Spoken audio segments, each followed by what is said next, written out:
Lucas Wollner, sabah 3'te evin giriş yoluna saptığında ev derin bir karanlığa gömülmüştü. Beklenmedik bir diplomatik anlaşma sonrası dış görev süresi kısaltıldığı için planlanandan 3 gün erken dönmüştü. Lucas, askeri üstten kalkan ilk nakliye uçağına binmişti. 16 saatlik uçuş, kışladaki 2 saatlik bürokratik işlemler ve Bavyera Alplerine doğru otoyolda geçen 9 saatlik sürüşün ardından iliklerine kadar yorulmuştu. Ancak kızı Sophie'nin yüzünü görme düşüncesi, tüm yol boyunca onu uyanık tutmuştu. 6 ay. Bu kez bu kadar uzun süre uzak kalmıştı. Sophie artık 7 yaşındaydı, doğum gününü 2 hafta farkla kaçırmıştı. Suçluluk duygusu her devriyede, her görevde peşini bırakmamıştı. Ama bu onun son göreviydi. Terhis belgelerini çoktan vermişti. Özel Kuvvetler Komutanlığında geçen onca yıldan sonra, Lucas artık sonsuza dek evine dönüyordu. Motoru durdurdu ve sessizliğin tadını çıkarmak için bir an öylece oturdu. Havan topu yok, silah sesi yok, sadece köknar ağaçlarının arasından gelen rüzgarın uzak uğultusu. Ev bıraktığı gibi görünüyordu. Mavi pancurlar, sonbaharın sonlarında kuruyan çiçek saksıları ve bahçedeki yaşlı meşeye asılı lastik salıncak. Lucas sırt çantasını aldı ve sessizce kapıya yürüdü. Onlara sürpriz yapmak istiyordu. Verena muhtemelen uyuyordu ama belki Sophie bir kabus yüzünden uyanık olabilirdi. Eskiden korktuğunda babasının yatağına sokulurdu. Bu düşünce onu gülümsetti. Kapı kilitli değildi. Bu yanlış giden ilk detaydı. Verena'ya özellikle kendisi görevdeyken kapıyı mutlaka kilitlemesini söylemişti. Lucas, askeri eğitiminin getirdiği içgüdüyle kapıyı yavaşça itti. Evin içi çok sessizdi. Bu uykunun getirdiği huzurlu bir sessizlik değil, başka bir şeydi. Oturma odasından süzülerek geçti. Lavaboda bulaşıklar duruyordu, tezgahın üzerine postalar saçılmıştı. Verena'nın çantası masanın üzerindeydi. Merdivenleri her adımına dikkat ederek çıktı. Yatak odalarının kapısı açıktı. Verena günün kıyafetleriyle yatağın üzerine uzanmış uyuyordu. Bir kolu kenardan sarkmıştı. Komodinin üzerinde boş bir şarap şişesi duruyordu. Lucas'ın çenesi gerildi. Kızının odasına gitti ve gitmeden önce Sophie ile birlikte seçtikleri prenses çıkartmalarıyla süslü kapıyı açtı. Oda boştu, yatak düzgünce toplanmıştı. 2 yaşından beri beraber uyuduğu peluş tavşanı, Bay Hoppel, orada değildi. Ayakkabıları kapının önünde yoktu. Lucas 3 büyük adımla yatak odasına döndü ve Verena'yı omuzundan sertçe sarstı. Kadın irkilerek uyandı, gözleri bulanıktı. Lucas! Ne? Burada olmaman gerekiyordu. Sophie nerede, diye sordu Lucas, düz ve kontrollü bir sesle. Bu bir görevde her şey ters gittiğinde ve panik ölümcül olabileceğinde kullandığı sesti. Verena gözlerini kırpıştırarak durumu kavramaya çalıştı. Saat kaç? Kızımız nerede? Annemin yanında. Sana e-posta ile yazmıştım. Hangi e-posta? Hiçbir şey almadım. Neden sabahın 3'ünde annende? Verena elini saçlarının arasından geçirdi. Salı gününden beri orada. Bazı işleri halletmem gerekiyordu. Annem ona bakıyor. Mesleki meseleler. Lucas karısına dik dik baktı. 10 yıllık evliliği boyunca insanları okumayı öğrenmişti. Bu bir hayatta kalma becerisiydi ve şu an tüm içgüdüleri bir şeylerin yanlış olduğunu haykırıyordu. Verena gözlerini kaçırıyor, elleri titriyordu ve bu sadece aniden uyanmış olmasından kaynaklanmıyor gibiydi. Gidip onu alacağım. Lucas, gecenin yarısı. Ancak o çoktan aşağı inmiş, kapıdan fırlayıp arabasına binmişti bile. Verena'nın annesi Martha Giesinger, dağların yaklaşık 40 dakika aşağısında yaşıyordu. Lucas ondan hiçbir zaman haz etmemişti ve bu karşılıklıydı. Martha, karakteri de akışının soğuğuyla yarışan, sert ve soğuk bir kadındı. Malikanesinde bir tür inziva merkezi işletiyordu. Kendisi buna spiritüel danışmanlık diyordu, Lucas ise dolandırıcılık. Yollar boştu.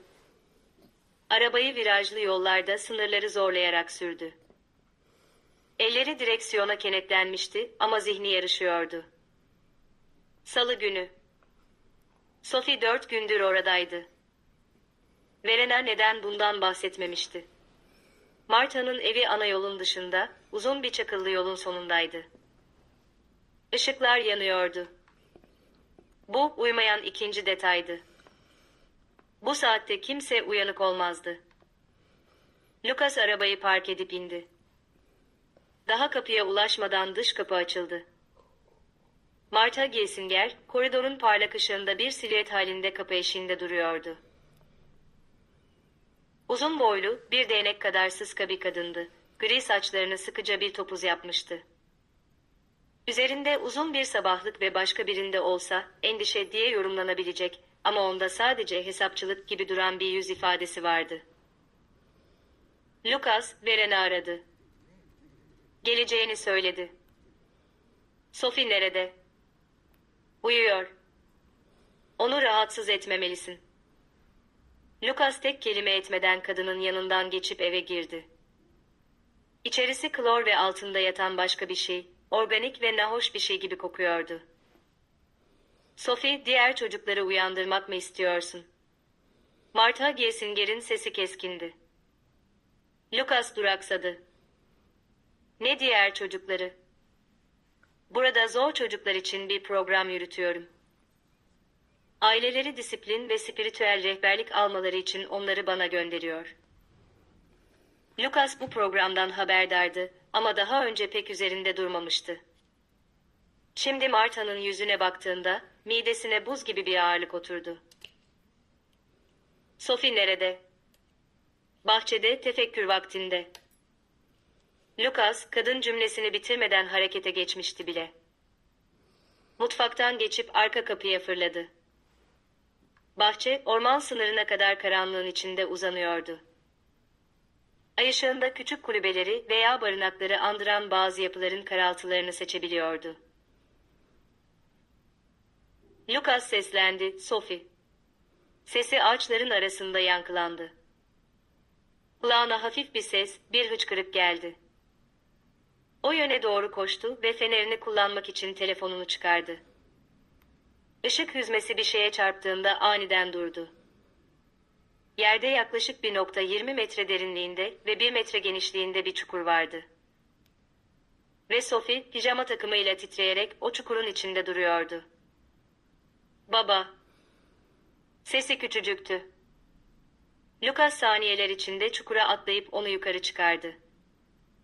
Çocuk buz gibiydi. Pijaması çamur ve çiğden sırılsıklam olmuştu. Kollarını babasının boynuna doladı ve bir daha bırakmadı. Seni buldum canım. Buradayım. Ceketini çıkarıp ona sardı. Sophie şiddetle titriyordu. Ne kadar süredir dışarıdasın? Bilmiyorum. Annem dedi ki. Durulmaz bir şekilde ağlamaya başladı. Kötü kızların mezarlarda uyuduğunu, öğrenmem gerektiğini söyledi. Beyaz bir öfke Lucas'ın bütün bedenini sardı ama kendine hakim olmaya zorladı. Sophie'nin şu an sakin bir babaya ihtiyacı vardı. Onu ısıtmalı ve güvenli bir yere götürmeliydi. Martha ile sonra ilgilenecekti. Baba, diğer çukura bakma. Sophie'nin fısıltısı düşüncelerini böldü. Lütfen bakma. Lucas arkasını döndü ve ışığı bahçede gezdirdi. Yaklaşık 6 metre ötede bir çukur daha vardı. Bu çukurun üzeri tahtalarla kapatılmıştı. Sophie, gözlerini kapatmanı istiyorum. Tamam mı? Benim için bunu yapabilir misin? Kızı, babasının göğsüne yaslanarak başını salladı ve gözlerini sıkıca yumdu. Lucas onu eve doğru taşıdı ama ikinci çukurun yanında durdu. Bilmek zorundaydı. Bir eliyle sopayı tutarken diğeriyle tahtaları kenara itti. Önce o koku çarptı burnuna, çürüme, toprak ve kimyasal bir şey. Işığı aşağı tuttu. Kemikler. Küçük kemikler. Hiç şüphe yok ki bir çocuğa ait olan bir kafatası. Kumaş parçaları ve bir şey daha, üzerinde isim kazınmış metal bir künye. Sarah Lindemann. Lucas'ın aldığı askeri eğitim baskın gelerek dehşet duygusunu bastırdı. Burası bir olay yeriydi, birden fazla suçun işlendiği bir yer. Telefonuyla künyeyi net alacak şekilde 3 fotoğraf çekti. Sonra tahtaları yerine koyup Sophie'yi eve taşıdı. Martha mutfakta, sanki sıradan bir misafir ağırlıyormuş gibi bir fincan çayla bekliyordu. Abartıyor. Sadece 1 saatti. Soğuk ona alçakgönüllülüğü öğretir. Otur. Lucas'ın sesi camı kesecek kadar keskindi. Kadına kıpırdamayın. Konuşmayın. Kaçmayı aklınızdan bile geçirmeyin, çünkü sizi bulurum. Dedi. Sophie'yi arabaya taşıdı, motoru çalıştırdı ve kaloriferi sonuna kadar açtı. Beni dinle canım. Artık güvendesin. Seni sıcak bir yere götürüyorum. Bana Sarah Lindemann'ın kim olduğunu söyleyebilir misin? Sophie'nin gözleri fal taşı gibi açıldı. Baktım. Bakma demiştim. Biliyorum tatlım, özür dilerim ama onun kim olduğunu bilmem gerekiyor. Geçen yıl buradaydı. O da kötüydü. Anneannem onun kaçtığını söyledi ama. Sophie yine ağlamaya başladı. Bir gece çığlıklarını duydum ve sonra gitti. Anneannem dedi ki eğer kötü olursam sonum kaçan kızlar gibi olurmuş. Lucas telefonunu çıkardı ve güvenebileceği tek kişiyi aradı. Daniel Carl 3. çalışta açtı. Daniel, benim. Lucas Wollner. Tangengrund 4782'ye gelmen lazım. Hemen. Destek getir. Çok fazla destek getir ve LKA'ya haber ver. Lucas. Senin yurt dışında olduğunu sanıyordum. Ne oluyor? Kayınvalidemin arazisinde bir çukurda ölü bir çocuk buldum. Daha fazlası da olabilir. Hattın diğer ucunda derin bir sessizlik oldu. 10 dakika içinde oradayım. Sakın telefonu kapatma. Lucas eve doğru baktı. Martha pencerede durmuş onu izliyordu. Endişeli değil, öfkeliydi. Bu, Lucas'ın bilmesi gereken her şeyi anlatıyordu. Daha önce de yaptığı için yine kurtulabileceğini sanıyordu. Daniel, beni dikkatle dinle. Mülkün sahibi Martha Giesinger. Çocuklar için sözde dini bir disiplin programı yürütüyor. Kızım bahçedeki bir çukurun içindeydi. 1 saattir orada olduğunu söyledi ama doğru mu bilmiyorum. Bir çukur daha var, içinde kalıntılar var. Kurban Sarah Lindemann olabilir. Tanrım. Arazide başka çocuklar da olabilir. Martha az önce bir şey söyledi. Onları oradan çıkarmamız gerek. Gençlik dairesini ve bilgilendiriyorum. Lucas, kızını oradan uzaklaştırmalısın. Zaten yaptım. Arabada onunla birlikteyim. Ama Daniel, buradaki her çocuğun güvende olduğunu bilmeden gitmeyeceğim. Tekrar eve girme, bu bir emirdir. Ama Lucas çoktan harekete geçmişti. Sophie'ye döndü. Canım, kapıları kilitlemeni ve arabada kalmanı istiyorum. Isıtıcıyı açık bırak. Diğer çocukları çıkaracağım. Hemen döneceğim. Alnından öptü. Benden ya da polisten başka biri arabaya yaklaşırsa kornaya bas. Anlaştık mı? Sophie korkmuştu ama ona güvenerek başını salladı. Lucas tekrar eve yöneldi. Artık bir baba değildi. Düşman bir binayı güvence altına alan bir askerdi. Marta hala mutfaktaydı. Onu görünce ayağa kalktı. Buna hakkın yok. Çocuklar nerede? Uyuyorlar. Abartıyorsun. O çukur terapötik bir yöntem. Tevazu öğretir. Lucas 2 adımda aralarındaki mesafeyi kapattı. Ona dokunmadı ama Marta yine de sendeleyerek geri çekildi. Sana son kez soruyorum. Çocuklar nerede? Yukarıda. Ama iyiler. Buradalar çünkü aileleri onları kontrol edemiyor. Ben yardım ediyorum. Lucas çoktan merdivenlere yönelmişti. İlk kapı dışarıdan kilitliydi. Hedefli bir tekmeyle kapıyı kırdı. 10 yaşın altındaki 3 çocuk, yerde ince şiltelerin üzerinde, battaniyesiz ve ısıtmasız uyuyordu. Pencere dışarıdan demir parmaklıkla kapatılmıştı. Uyanın. Lucas'ın sesi yumuşak ama kararlıydı. Benim adım Lucas. Askerim ve size yardım etmek için buradayım. Polis yolda. Her şey iyi olacak. Çocuklar ona, daha önce sadece savaş bölgelerinde gördüğü boş gözlerle baktılar. Küçük bir oğlan fısıldadı. Bizi eve götürün. Elbette hadi, şimdi gelin. Onları aşağı indirdi. Marta kapıyı kapatmaya çalıştı. Bunu yapamazsın. Aileleri sözleşme imzaladı. Çocuklarını bahçeye gömen biriyle sözleşme imzaladılar. Yolumdan çekilin. Tam o sırada mavi ışıklar çakıllı yola girerken 3 çocuğu dışarı çıkardı. 4 devriye aracı hızla yanaştı. Daniel Carl ilk inen oldu. 50 yaşlarında sert yüzlü, güçlü yapılı bir adamdı. Çocuklara bir bakış attı ve telsizine uzandı. Birden fazla reşit olmayan çocuk, istismar ve ihmal şüphesi. Ambulans istiyoruz. Sonraki 2 saat tam bir kaostu. Daha fazla polis geldi, BKA görevlileri, gençlik dairesi çalışanları. Kilitli bir bodrumda 6 çocuk daha buldular. Hepsi yetersiz beslenmiş, darp izleri taşıyan ve korku içindeydi.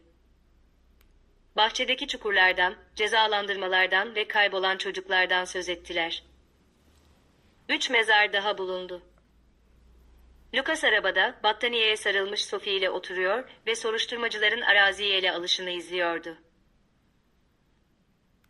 Marta tutuklanmıştı ve hala zor çocuklara yardım ettiğini iddia ediyordu. Daniel şafakta yanına geldi. Senden ve Sophie'den ifade alacaklar. Bugün değil. Önce doktor kontrolü olacak. Ama yakında. Diğer mezarlar. Birini kimliklendirdik. Geçen yıl eyalet başkentinde kayıp ilan edilen Sarah Lindemann. 9 yaşındaydı. Ailesi onun yaz kampında olduğunu sanıyordu. Daniel'in yüzü kararmıştı. Diğer ikisi üzerinde çalışıyoruz. Lucas, bu akşam buraya gelmen gerektiğini nasıl bildin? Bilmiyordum. Görevden erken döndüm. Sophie'nin burada olduğunu söylediler. Sadece bir şeylerin yanlış olduğunu hissettim. Karım Verena söyledi. Daniel'in bakışı değişti. Onunla da konuşmamız gerek. Burada olanları biliyor muydu? Bilmiyorum. Ama öğreneceğim. Sophie göğsünde kıpırdandı. Baba, şimdi eve gidebilir miyiz? O eve değil, canım. Bir otele gidiyoruz. Güvenli, sıcak bir yer. Oda servisi ve film var. Ve ben yanındayım. Seni bir daha asla bırakmayacağım. Söz veriyorum. Lucas uzaklaşırken güneş dağların üzerinden doğuyordu. Dikiz aynasında yanıp sönen mavi ışıkları gördü. Çocukların ebeveynlerini düşündü. Hayatlarını yıkacak telefonlar alacaklardı. Bir yıl boyunca belirsizlik içinde yaşayan Sarah Lindemann'ın ailesini düşündü. Artık cevapları vardı. Ve Verena'yı düşündü. Martha'nın zor çocuklar için disiplin programı yürüttüğünü bilmesine rağmen yatağında uyuyan Verena'yı. Sophie zor bir çocuk değildi. Tatlı, zeki ve mutlu bir kızdı. Peki Verena neden onu Martha'ya göndermişti? Lucas'ın elleri direksiyona kenetlendi. O, yurt dışında düşmanlarla savaşmak üzere eğitilmişti. Ama şimdi gerçek düşmanın hep burada olduğunu fark ediyordu. Gündüz vakti saklanan bir düşman. Yaptıklarının hesabını herkes verecekti. En başta karısı. Lucas arkasına yaslandı. Yapboz parçaları yerine oturuyordu. Martha bunu yıllardır yapıyordu. Birkaç çocuk yaralanmış, en az 4 çocuk ölmüştü. Ama biri onu korunduğu için çalışmaya devam edebilmişti.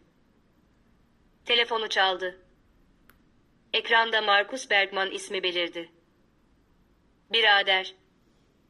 Markus'un sesi sakin ve kararlıydı. 8 yıl birlikte görev yapmışlardı. Daniel beni aradı. Büyük bir şey ortaya çıkardığını söyledi. Evet, Lucas Sophie'ye baktı. Hala uyuyordu. Hala güneyde misin? 6 saat içinde yanında olabilirim. Beni ister misin?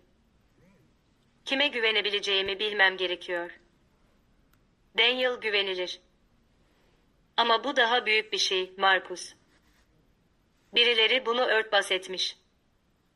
Bir sosyal hizmet uzmanı rüşvet almış. Muhtemelen polisler de. Ne yapmamı istiyorsun? Gizlice araştırma yapabilir misin? Martha Giesinger, Christian Lorenz ve bu mülkle bağlantılı herkes. Paranın izini sür. Lucas. Sophie nasıl? Yaşıyor. Önemli olan bu. Verena'yla ise bugün ilgileneceğim. Telefonu kapattıktan sonra uzun süre düşündü. Sonra e-posta kutusunu açtı ve yazmaya başladı. Konu, istifa talebi. 15 yıl sonra her şey bitmişti. Sophie'nin ona ihtiyacı vardı. Alman ordusunun değil. Telefonu titreşti. Verena arıyordu. Neredesin? Polis buradaydı. Annemi sordular. Neler oluyor? Lucas cevap vermedi. Bunun yerine Sarah Lindemann'ın kalıntılarının bulunduğu mezarın fotoğraflarını açtı.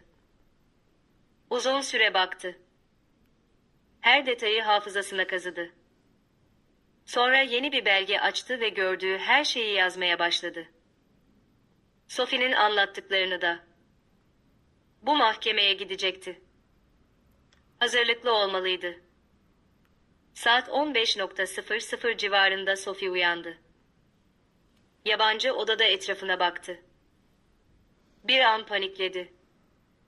Sonra Lucas'ı gördü ve rahatladı. Merhaba canım. Nasıl hissediyorsun? Yorgunum. Yavaşça oturdu. Büyükanne hapiste mi? Evet. İyi. 7 yaşında bir çocuk için fazla sert bir sesti bu. Lucas'ın kalbi sızladı. Baba, tekrar anneye dönecek miyiz? Asıl soru buydu. Lucas yatağın kenarına oturdu. Sana bir şey sormam gerekiyor. Gerçeği söylemeni istiyorum. Cevap beni üzebilir ama yine de.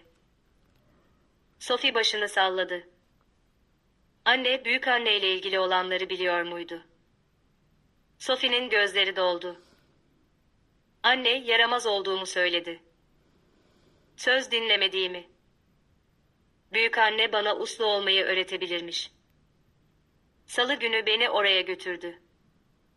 Saygı öğrenmem gerekiyormuş. Lucas'ın göğsünde soğuk ve kesin bir şey oluştu. Ne yaptın ki bu kadar kötüydü?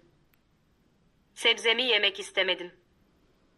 Odamı toplamamı söylediğinde karşılık verdim.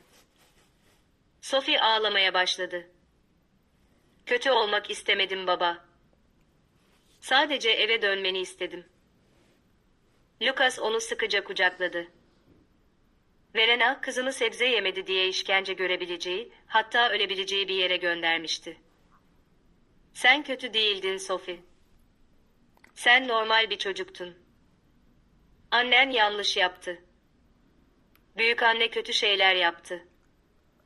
Ama sen hiçbir şeyi yanlış yapmadın. Seninle kalabilir miyim?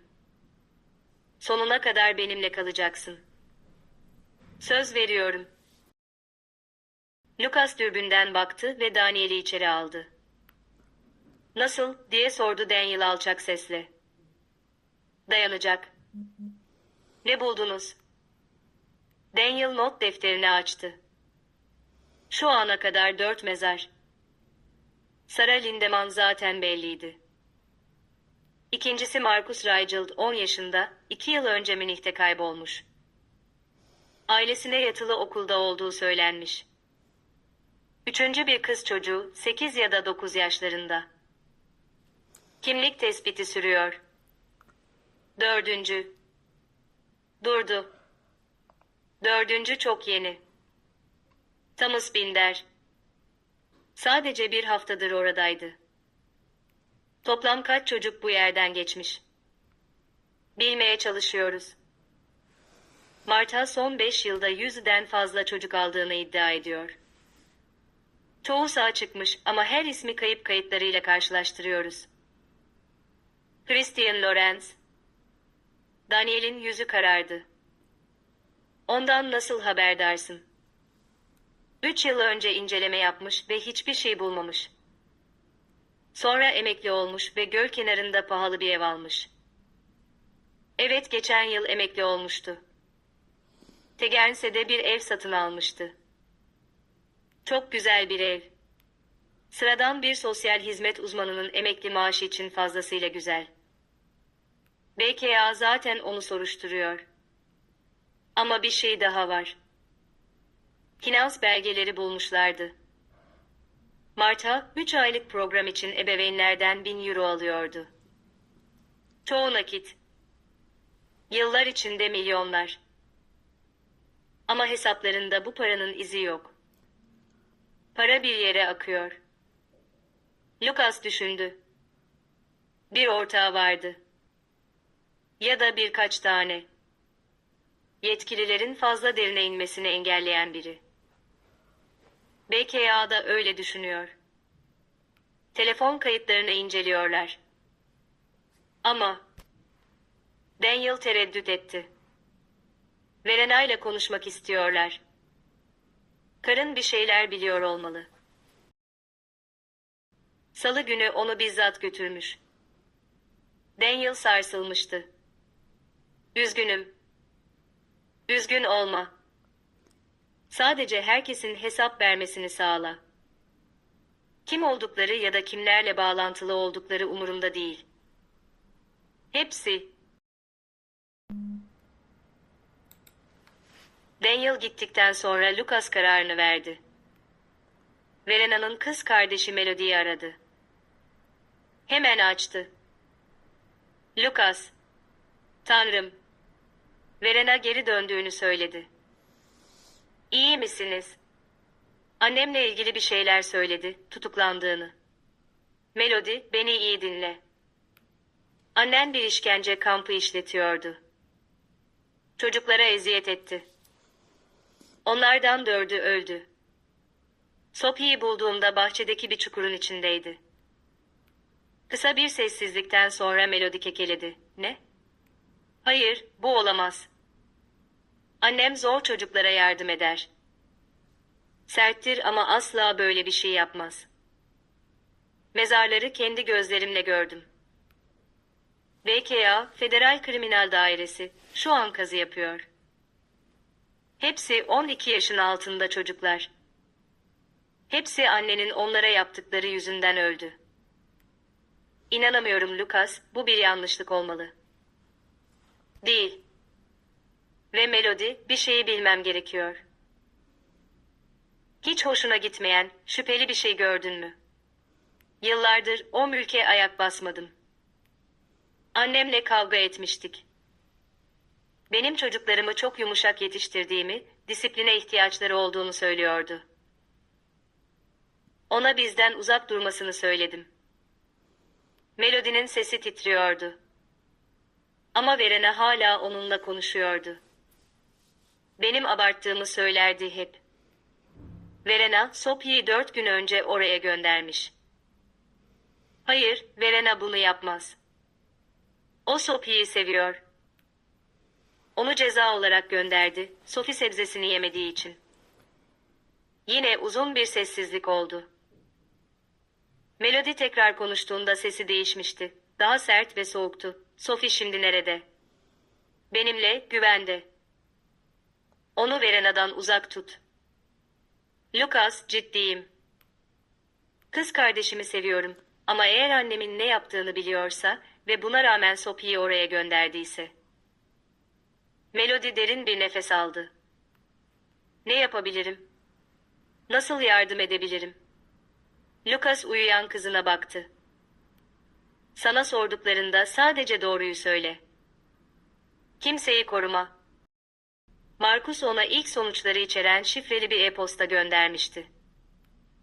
Martha'nın finansal kayıtları çeşitli kişilere yapılan ödemeleri gösteriyordu. Bir isim özellikle dikkat çekiyordu. Hermann Gessinger, Martha'nın kardeşi olarak kayıtlıydı. Şehirde yaşıyordu ve mesleği. Lucas ekrana baka kaldı. Hermann Gessinger, eyalet mahkemesinde hakimdir. Ertesi sabah Lucas, Sophie'yi Daniel'in ayarladığı güvenli bir yere götürdü. Emekli bir polise ait olan, bir kitabevinin üzerindeki küçük bir daireydi. Lucas yaklaşan fırtına ile ilgilenirken Sophie, Veanette adındaki bir kadın polisle kalacaktı. Gitmeni istemiyorum, dedi Sophie, oyuncak tavşanı Bay Hoppel'e sarılarak. Bay Hoppel ve ben bu akşam döneceğiz, söz veriyorum.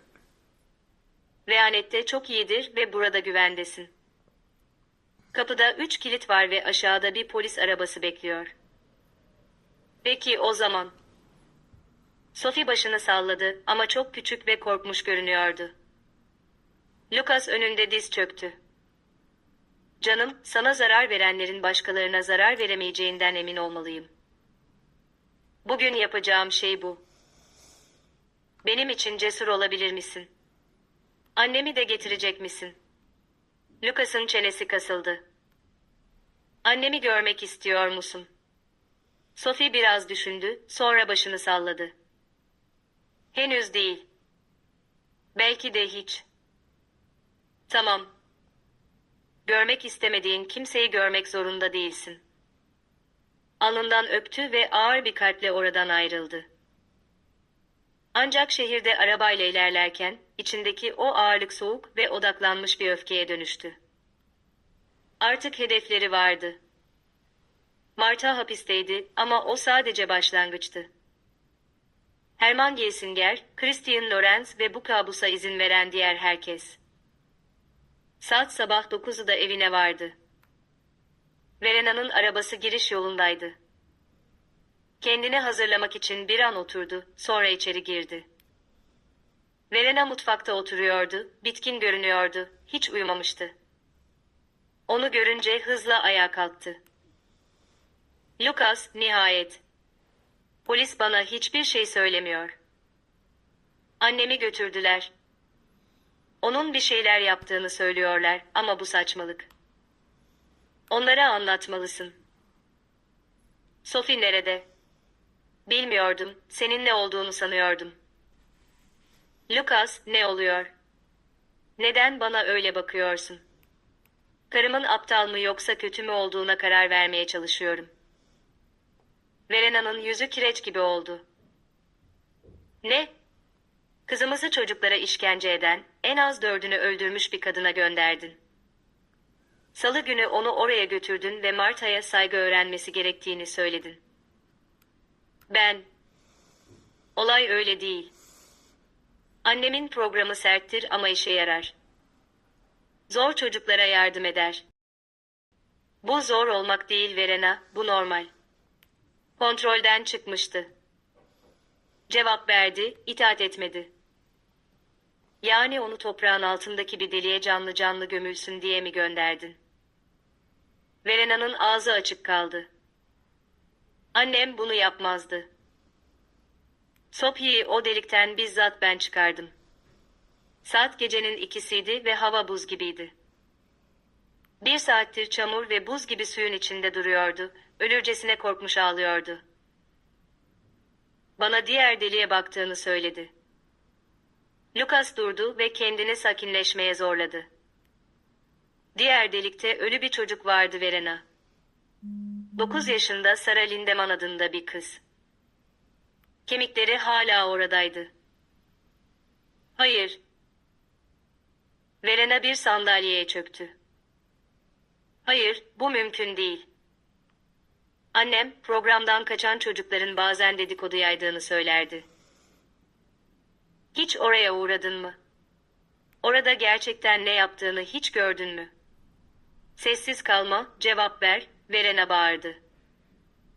Ona güvendim. Verena'nın sesi yükseldi. O benim annem. Programın ağır ama etkili olduğunu, çocukların kaçmak için bazen yalan söylediğini söyledi. Ona inandım. Lucas karısına nefretle baktı. Neden özellikle salı günü onu oraya gönderdin? Verena tereddüt etti. Kötü bir hafta geçiriyordum. Ödevlerini yapmayı reddediyordu, ortalığı dağıtıyordu, sürekli itiraz ediyordu. İş yerinde stresliydim ve artık bununla başa çıkamıyordum. Bu yüzden annemi aradım. Başa çıkamadın, bu yüzden kızımızı bir işkence kampına gönderdin. Orası bir işkence kampı değil, o çocuklara yardım ediyor. 4 ölü çocuk aksini söylüyor. Lucas telefonunu çıkardı ve ona mezarların fotoğraflarından birini gösterdi. Verena fotoğrafa baktı ve yüzü yeşerdi. Lavaboya koşup kustu. Geri dönüp ağzını sildiğinde yüzü kül gibiydi. Bilmiyordum Lucas. Hayatım üzerine yemin ederim ki bilmiyordum.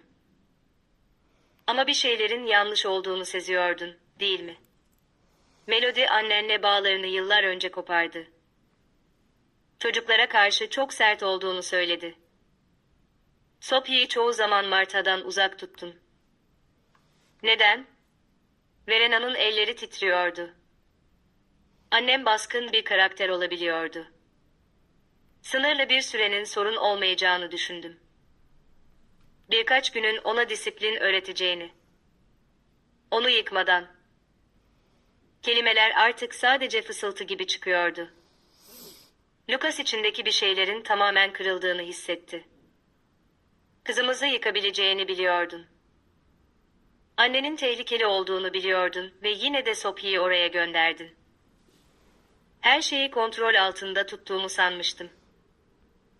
Anneme nazik olmasını, onu sadece biraz korkutmasını söylemiştim. Bir insan biraz kötü olamaz Verena.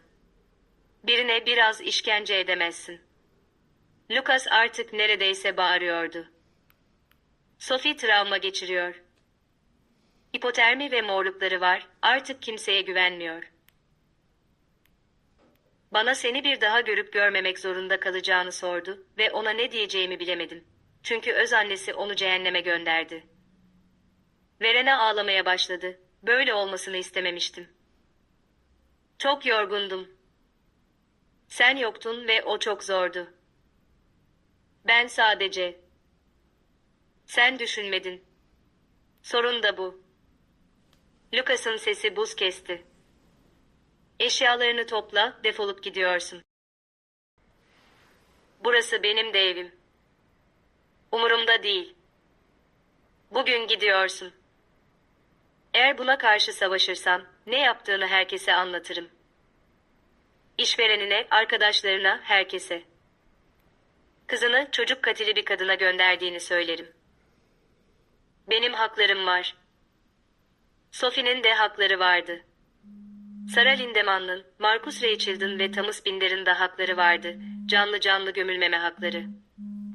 Lucas ona doğru bir adım attı. Şunlar olacak, bir avukatla konuşacaksın. Velayeti tamamen bana devretmeyi kabul edeceksin. Sophie seni görmek istemediği sürece ondan uzak duracaksın. Ve annen hakkındaki soruşturmada BKA ile tam işbirliği yapacaksın. BKA mı? Bunun öylece kapanıp gideceğini mi sandın? Annen para için çocuk öldürdü Verena. Çok para. Ve birileri bunu örtbas etmesine yardım etti. BKA kim olduğunu bilmek istiyor.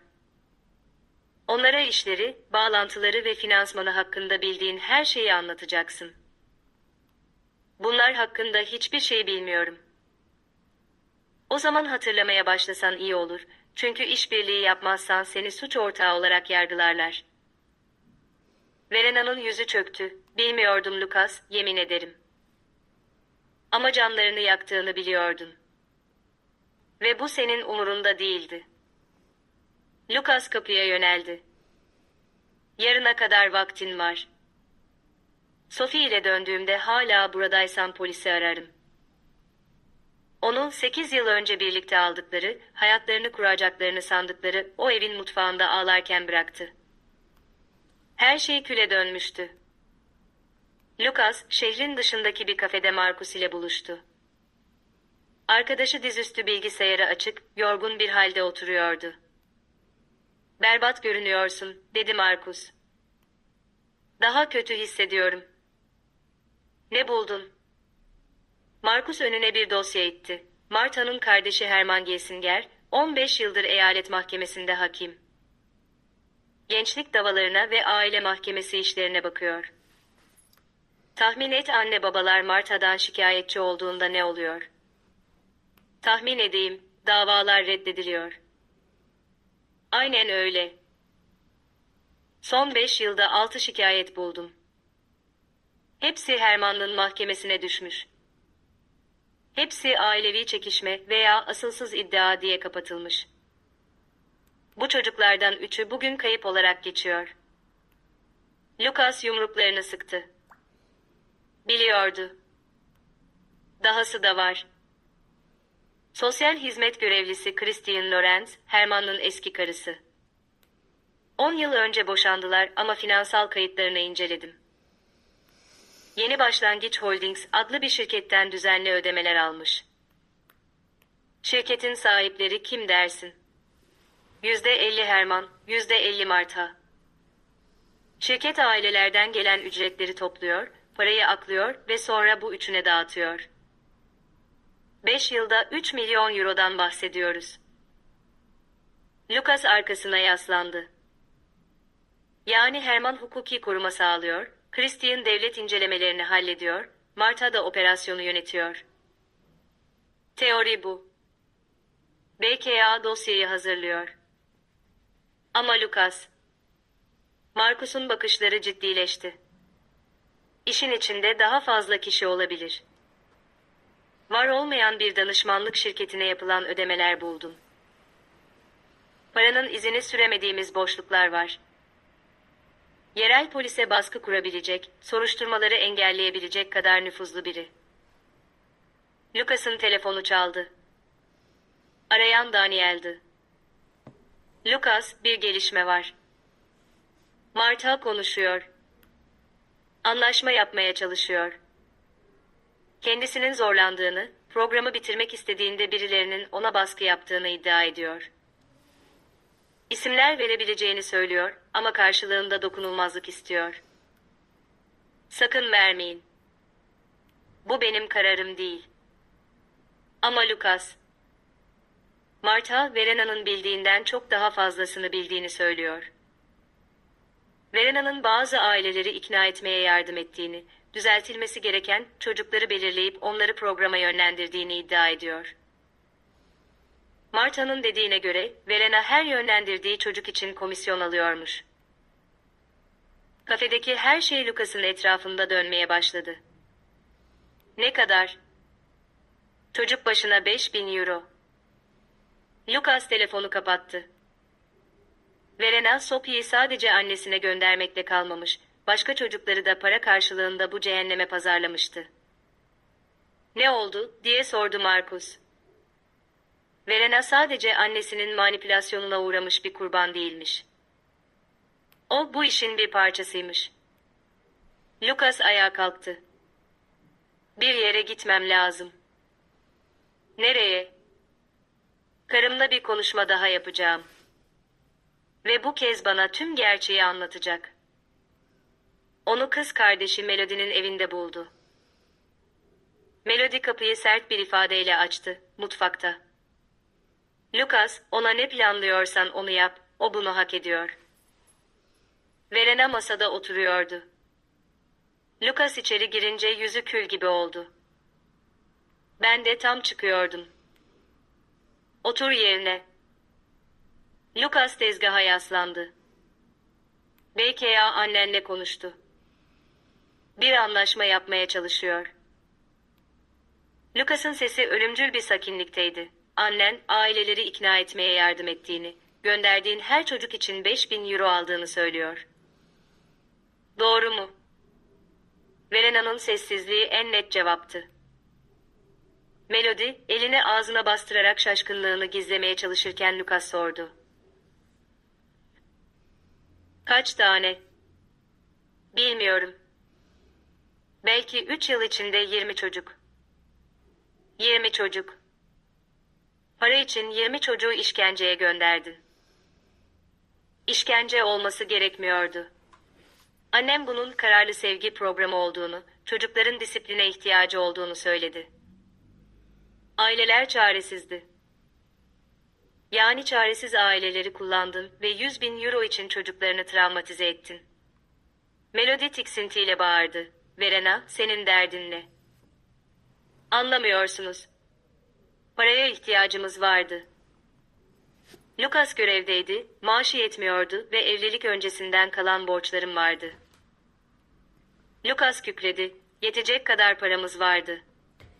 Evimiz, yemeğimiz, ihtiyacımız olan her şeyimiz vardı. Sen bana çocukları sattığını söylüyorsun. Ne için? Yeni bir araba için mi? Verena tekrar ağlamaya başladı. Üzgünüm, çok üzgünüm. Kimsenin zarar göreceğini düşünmemiştim. Annem güvenli olduğunu söylemişti. 4 çocuk öldü. Lucas parmaklarını gösterdi 4. Bu mu güvenli? Lucas öfkeden titriyordu. Mezarları biliyor muydun? Hayır, yemin ederim. Onlardan haberim yoktu. Annem kaçan çocuklardan bahsettiğinde ona inandım. Zor çocukların öylece dağlara kaçıp gideceğini ve ailelerinin bunu umursamayacağını mı sandın? Bunu hiç şüpheli bulmadın mı? Verena cevap veremedi.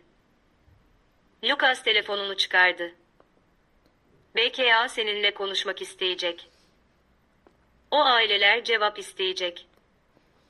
Ve ne yaptığını herkesin öğrenmesini sağlayacağım. Lütfen Lucas. Bir hata yaptım, aptalca ve açgözlüceydi ama ben hala Sophie'nin annesiyim. Onu seviyorum. Onu 5.000 euro için işkence kampına gönderdin. Hayır, Sophie için para almadım. O benim kızım. Sadece son bir kez daha paçayı kurtarabileceğini sandın. Onun korkmuş ve itaatkar bir şekilde geri döneceğini, böylece başkalarının çocuklarını para için pazarlamaya devam edebileceğini sandın. Lucas onun uzanan elinden kaçtı. Bizden uzak dur. İkimizden de. Arama, mesaj atma. Sophie'yi görmeye çalışma.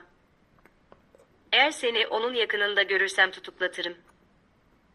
Çocuk istismarı, komplo ve muhtemelen insan kaçakçılığıyla suçlanacaksın. Eğer hapse girmezsen şanslısın.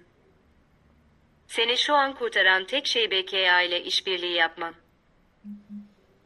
Lucas kapıya yöneldi. Melody'ye dönüp, dürüstlüğün için teşekkürler. Ailenin parçalanması yüzünden üzgünüm, dedi. Melody alçak sesle, bunun geleceğini göremediğim için ben üzgünüm, dedi. Daha fazla baskı yapmalıydım. Annemle iletişimde kalmalıydım. Belki. Bu senin suçun değil. Başkalarının kötülüğü için kendini suçlama. Lucas oradan uzaklaşırken telefonu çaldı. Bilinmeyen bir numara. Lucas Wollner. Ben BKA'dan komiser Frank Hageman. Mümkünse bugün ifade için gelmenizi istiyorum. 20 dakikaya oradayım. Güzel. Ve Bay Wollner, yanınızda avukatınızı da getirin. Çok ciddi suçlamalar hakkında konuşacağız. Lucas direksiyonu sıktı. Kime karşı? Herkese karşı. Organize suç yasalarına göre bir dosya hazırlıyoruz. Komplo, insan kaçakçılığı, cinayet. Bu mesele kayınvalidenizden çok daha büyük. İşin içindeki herkese karşı harekete geçiyoruz. Sizi uyarmalıyım. Karınız da hedeflerimizden biri. Çocukları programa dahil etmede suç ortağı olduğuna inanıyoruz. Eğer işbirliği yaparsa cezasında indirim olabilir ama hapis cezasıyla yüzleşmek zorunda. Ona ne olduğu umurumda değil. Sadece hepsini yakaladığınızdan emin olun. Yapacağız. Ama Bay Wollner, kendinize dikkat edin. Bu işe karışanların parası ve bağlantıları var. Savaşmadan pes etmeyecekler. Lucas, ordudayken tanıdığı ve şimdi büyük bir hukuk bürosunda çalışan avukat arkadaşı Thomas Pözold'u aradı. Olayı anlattığında Thomas şoke olmuştu. Çocuk ticareti, organize suç, cinayet. Lucas, neler oluyor? Sophie'nin velayetini almalıyım ve bu pisliğe karışan herkesin yok olduğundan emin olmalıyım. Lucas her şeyi anlatırken içinde bir şeylerin değiştiğini hissetti. Öfkesi hala oradaydı ama altında daha soğuk, hesapçı bir asker zekası uyandı. Ordu ona savaşmayı, plan yapmayı ve düşmanı nasıl yok edeceğini öğretmişti. Şimdi bu yeteneklerini kızına zarar verenler için kullanacaktı. BKA ofisinde Komiser Hageman ve Komiser Sara Lindemann ile buluştu. Sara Lindemann'ın yeğeni, o bahçede bulunan çocuklardan biriydi. Bu artık sadece bir dava değil, bir intikamdı. Bu çocuklardan 3'ü ölü, 4'ü ise hala kayıp. Diğerleriyle görüşüyoruz. Hikayeler aynı. Aç bırakma, fiziksel işkence, psikolojik yıkım. Bir çocuk 3 gün boyunca bir delikte tutulmuş. Lucas midesinin bulandığını hissetti. Hermann Giesinger ne olacak? Hageman'ın çenesi kasıldı. Orası karışık. Hermann görevde olan bir hakim ve çok nüfuzlu dostları var. Harekete geçmeden önce dosyanın sızdırmaz olması lazım. Bu haftalar, aylar alabilir. Çocuklar öldü, siz dosya bekliyorsunuz. Biliyorum, dedi Hageman. Ama acele edersek bir usul hatasından serbest kalır ve bir daha asla yakalayamayız. Sara Lindemann, Lucas'ın gözlerinin içine baktı. Onu yakalayacağız, söz veriyorum. Ama şimdilik uzak durun ve kızınıza odaklanın. Soruşturmayı bize bırakın. Sorgulamadan sonra Lucas, Thomas Pözold ve onun önerdiği keskin zekalı aile avukatı Margarete ile buluştu. İyi haber şu ki, velayeti siz alacaksınız, dedi Margarete.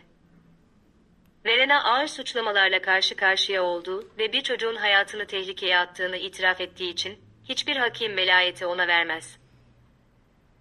Asıl soru, ziyaret hakkı alıp almayacağı. Sophie onu görmek istemiyor. Sophie'nin isteği önemli ama o henüz 7 yaşında. Mahkeme yine de refakatçi eşliğinde görüşme talep edebilir. Ancak benim cesedimi çiğnerlerse. Thomas araya girdi. Lucas, sakin ol. Margaret'in hukuki stratejiyi yönetmesine izin ver. Çok fazla baskı yaparsan ters tepebilir. Verena para için kızını işkenceye gönderdi Thomas. Onu görmeyi hak ettiği hiçbir senaryo yok. Size katılıyorum, dedi Margaret'e. Biz de tam olarak bunu savunacağız. Ama sürece uymalıyız, boşanma davası açmalı, velayet talep etmeli ve hiçbir hakimin aleyhinize karar veremeyeceği kadar ezici bir dosya sunmalıyız. Avukatlar kurallara göre oynuyordu ama Lucas artık bir sivil, bir baba ve bir koruyucuydu. Adalet bazen mahkemeleri bekleyemezdi. Lucas, Marcus'u aradı. Sana ihtiyacım var. Yapacağımız şey yasal değil. Tahmin etmiştim, dedi Marcus. Ne lazım? Hakim Hermann Giesinger. Onun hakkında her şeyi istiyorum. Telefon kayıtları, finansal belgeler, e-postalar. Ne yaptıysa kanıtını istiyorum. BKA mahkeme kararlarını bekliyor, ben beklemeyeceğim. Kısa bir sessizlikten sonra Marcus sordu. Yakalanırsak ne olacağını biliyorsun, değil mi? Yakalanmayacağız. Afganistan'da bu işleri nasıl yapacağımızı sen öğrettin. Sadece o yetenekleri burada kullanacağız. O gece Marcus'un motel odasında askeri düzeyde cihazlarla işe koyuldular. Marcus, Hermann'ın ev ağına sızmayı başardı. Buldukları şeyler Lucas'ın kanını dondurdu. Tablolarda her çocuk bir satır haline getirilmişti. Şirket verimliliği adı altında stok azaltma ve risk minimizasyonu gibi terimlerle çocukların ölümleri ve ortadan kaldırılmaları not edilmişti. 6 ay önceki bir e-postada Hermann, Marta'ya şöyle yazmıştı. Lindemann kızı çok fazla soru soruyor. Gereğini yap. Marta'nın cevabı kısa ve özdü, halledildi. Açık uç bırakılmadı. Sarah Lindemann, sadece soru sorduğu için öldürülmüştü. Lucas, Verena'nın yönlendirdiği ailelerden biri olan Rafael Torres ile buluştu. Rafael'in oğlu Noah da bu programdan yıkılmış bir halde dönmüştü. Oğlum delikler ve mezarlar hakkında çığlık atarak uyanıyor, dedi Rafael. Sizin karınız bana bunun kararlı sevgi olduğunu, disiplin gerektiğini söylemişti. Ben çaresiz bir babaydım. Rafael, ödemeleri Marta'ya değil, Davranışsal Çözümler adlı bir danışmanlık firmasına yaptığını söyledi. Bu, Marcus'un bulduğu, ofisi ve çalışanı olmayan o hayalet şirketti. Lucas, bu izi takip ederek paravan şirketleri kuran lüks bir avukat olan Leonhard Dornbusch'un ofisine baskın yaptı. Sekreteri geçip doğrudan odaya daldı. Dornbusch, 50 yaşlarında, pahalı takım elbiseli ve kibirli bir adamdı. Siz kimsiniz? Lucas Wollner. Kızım sizin bir müvekkiliniz tarafından işkence gördü. Siz, çocuk ticaretinden gelen milyonları saklayan o finansal yapıyı kuran kişisiniz. Lucas önüne bir dosya fırlattı. Davranışsal Çözümler, Neoanfnce Holdings. Hepsini Marta ve Hermann Giesinger için siz kurdunuz.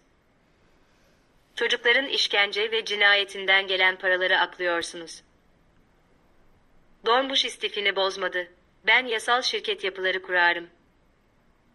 Müvekkillerimin bunları ne için kullandığı benim sorumluluğumda değildir. Ayrıca avukat müvekkil gizliliği beni korur. Bu gizlilik sizi bir cinayete iştirakten korumaz. Bir ölü çocuk için size yüzde kaç ödediler? %10 mu? %20 mi? Bir çocuğun canı sizin için ne kadar ediyor? Ofisimden derhal çıkın. BKA bu ofisi darmadağın edecek, dedi Lucas buz gibi bir sesle. Her bir müvekkilinizi, her bir hesabınızı inceleyecekler. Ve işleri bittiğinde. Lucas'ın Dornbush'a yaptığı son uyarı işe yaramıştı. Avukat, kendi oğlunun da aynı cehenneme düşebileceği korkusuyla 48 saat içinde her şeyi itiraf etti. BKA bu itiraflarla birlikte sadece aileyi değil, şebekeyi koruyan bir polis memurunu ve çocuk esirgeme kurumundaki bir yöneticiyi de tutukladı. Lucas, Sophie kucağında haberleri izliyordu. Marta kelepçelerle mahkemeye götürülürken Sophie parmağıyla televizyonu gösterdi. "Bu anneannem." "Evet canım," dedi Lucas. "Kötü insanlar yakalandıklarında televizyonda hep daha küçük görünürler." Verena mahkemede kendisinin de bir kurban olduğunu iddia etmeye çalıştı. Ancak BKA'nın elindeki ses kayıtları, onun aileleri ikna ederken ne kadar hevesli ve profesyonel olduğunu kanıtlıyordu. Mahkeme, Lucas'a Sophie'nin tam velayetini verdi. Verena hapis cezasını düşürmek için annesine karşı tanıklık yapmayı kabul etse de Sophie'yi görme hakkı süresiz olarak elinden alındı. Ancak Lucas için bu yeterli değildi. Adalet yerini buluyordu ama o insanların çektiği acılar, Sophie'nin o soğuk delikteki hıçkırıkları sadece hapisle ödenemezdi. Lucas, serbest kalan ve mahkemesini bekleyen hakim Herman Geisinger'i gölge gibi izlemeye başladı. Herman'ın evine gelen gece ziyaretçileri Lucas'ın dikkatini çekti. Bir milletvekili, büyük bir ilaç şirketinin CEO'su ve şehrin yarısına sahip olan zengin bir iş adamı. Lucas daha derine indiğinde gerçeği buldu. Bu çocuklar zor oldukları için değil, ebeveynlerinin kirli sırlarını, yolsuzluk, yasak aşk, taciz, öğrendikleri için susturulmak üzere Marta'nın kampına gönderilmişti. Marta'nın programı bir disiplin merkezi değil, küçük şahitleri kırmak ve hafızalarını yok etmek için kurulmuş bir tasfiye merkeziydi. Lucas, askeri eğitimini kullanarak Herman'ın evine sızdı. Çalışma odasındaki gizli kasada dijital olmayan, fiziksel dosyalar buldu. En dehşet verici olanı ise, nihai çözümler etiketi taşıyan dosyaydı. Dosyanın içinde 3 çocuğun ölüm belgesi vardı. Hepsi kaza veya intihar olarak kaydedilmişti. Ama hepsi o gece Herman'ın evine gelen zengin adamların çocuklarıydı. Bu ebeveynler, sırlarını korumak için kendi çocuklarının katledilmesine izin vermiş ve bunun için servet ödemişlerdi. Lucas her şeyin fotoğrafını çekti, yedekledi ve hem avukatına hem de BKA'ya gönderdi. Notu kısaydı, "Bana bir şey olursa, bunu ülkedeki her medya kuruluşuna servis edin." Ertesi gün Lucas'ın telefonu çaldı. Arayan, endişeli vatandaşlar adına konuştuğunu söyleyen bir kadındı. "Bay Wollner, ismim Ingrid Franco. Temsil ettiğim grup bu meseleyi sessizce çözmek istiyor. Kızınızın yaşadıkları için çok üzgünüz. Size tazminat olarak 5 milyon euro ödemeye hazırız."